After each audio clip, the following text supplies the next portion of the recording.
And like the Okay. kitchen was pretty empty. There was a fridge, but there were not many things inside. And like I think the insides of the house tend to be same, but it's the outside and the grand structure and the kind of objects that they have within the house that really make the difference.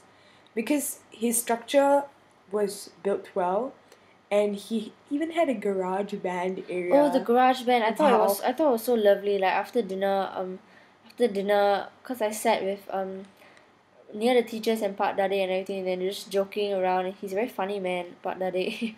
We were just joking around, and then um, he asked us about. We actually shared with him the disaster risk reduction um, responses from from the Langun village, the people from the Langun village, and he was asking us about the Chinese culture and the Eurasian culture, and he was very interested. And after talking to him for quite long, I actually realized that um, he has actually done a lot for Meulaboh, and it's not easy what he's doing, and it takes a lot of heart Carry on. carry on and to like be with the Chinese people even before and like after 2 years after the disaster, yeah, or even now like he's writing his book now um about Meulaboh and the Meulaboh history, and we were asking him how many books has he written. He was just like, oh, a few, very few, about like 2 or 3 Yeah, books. and And then then we were everyone's just like, like, two wow, or two or three, three.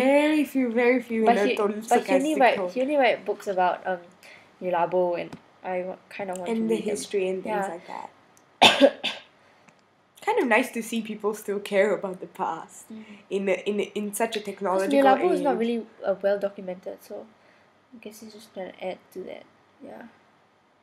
And then after that, he shared with us his own story about the tsunami, and it was nice to hear like his voice in this whole project, because we've always been asking people about the Langun village, like the tsunami victims, and like hearing their voices, and it was nice to hear Baghdad's side of the story.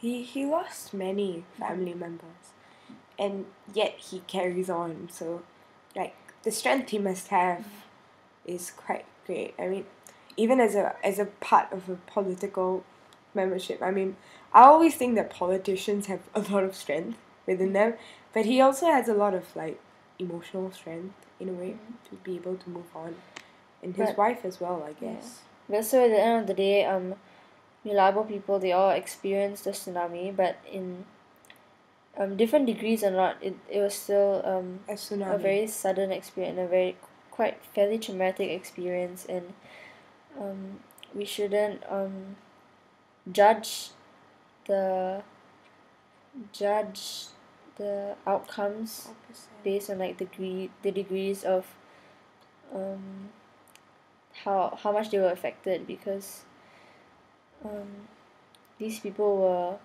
All affected by yeah, it. they were all affected by the tsunami, and that's what we should take into Look at account. Yeah.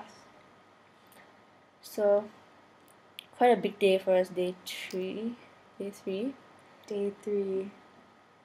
in Meulaboh. So tomorrow we get to meet more heroes, I guess.